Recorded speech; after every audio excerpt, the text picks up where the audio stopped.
नमस्कार, मैं हूं Niranjan Kumar. The India saga में आप सभी का स्वागत है। संसद का मॉनसून सत्र चल रहा है, लेकिन विपक्ष के लगातार हंगामे के कारण सदन की कार्यवाही बाधित हो रही है।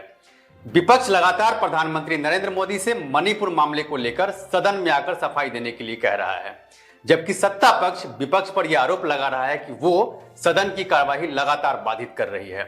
इस बीच प्रधानमंत्री नरेंद्र मोदी ने विपक्ष पर अब तक का सबसे बड़ा हमला बोला है।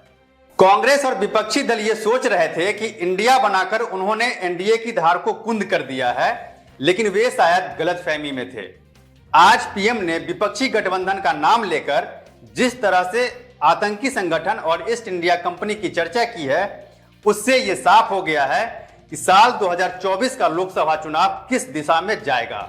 परसेप्शन और नैरेटिव की इस लड़ाई में लगातार बाजी पलटती दिखेगी। मिशन 2024 के लिए सभी पार्टियां फूंक फूंक कर कदम रख रही है। 18 जुलाई को विपक्षी दलों ने इंडिया बनाकर परसेप्शन की लड़ाई में बीजेपी पर बढ़त बनाने की कोशिश की थी। तब यह कहा गया था कि अब तो भाजपा के लिए इंडिया की आलोचना करना भी मुश्किल होगा।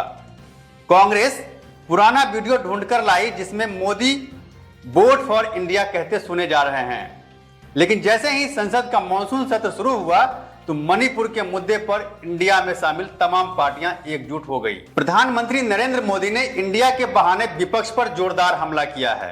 इसकी तुलना इंडियन मुजाहिदीन, पीएफआई और ईस्ट इंडिया कंपनी से करते हुए प्रधानमंत्री नरेंद्र मोदी ने कहा कि विपक्ष बिल्कुल दिशाहीन है और उसके नाम बदल लेने से जनता झांसे में नहीं आने वाली है।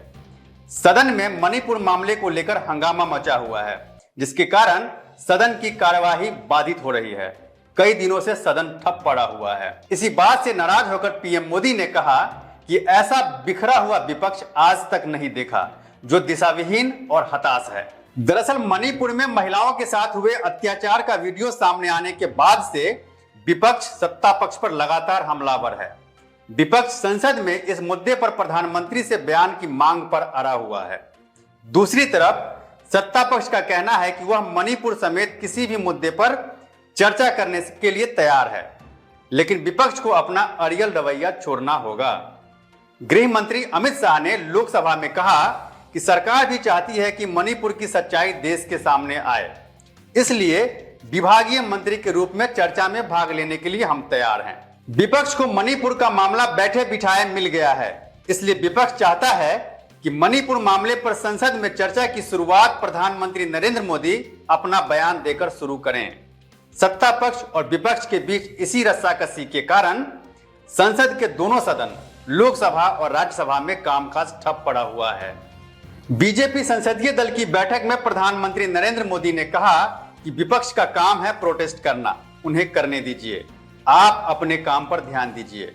इससे एक बात तो साफ हो गया है कि सत्ता पक्ष भी विपक्ष से टकराने के पूरे मूड में है, क्योंकि पीएम मोदी ने इशारों में अपने सांसदों से एक बात तो साफ कर दिया कि आप अपने काम पर ध्यान दीजिए। इसका मतलब साफ है कि हंगामे के बीच सदन में बिल पास कराना है। बहरहाल ये देखना दिलचस्प होगा कि हंगामे के बीच सदन की कार्यवाही कैसे चलेगी। इस पर मेरी नजर बनी हुई है। आप मेरे साथ बने रहें और द इंडिया सागा देखते रहिए।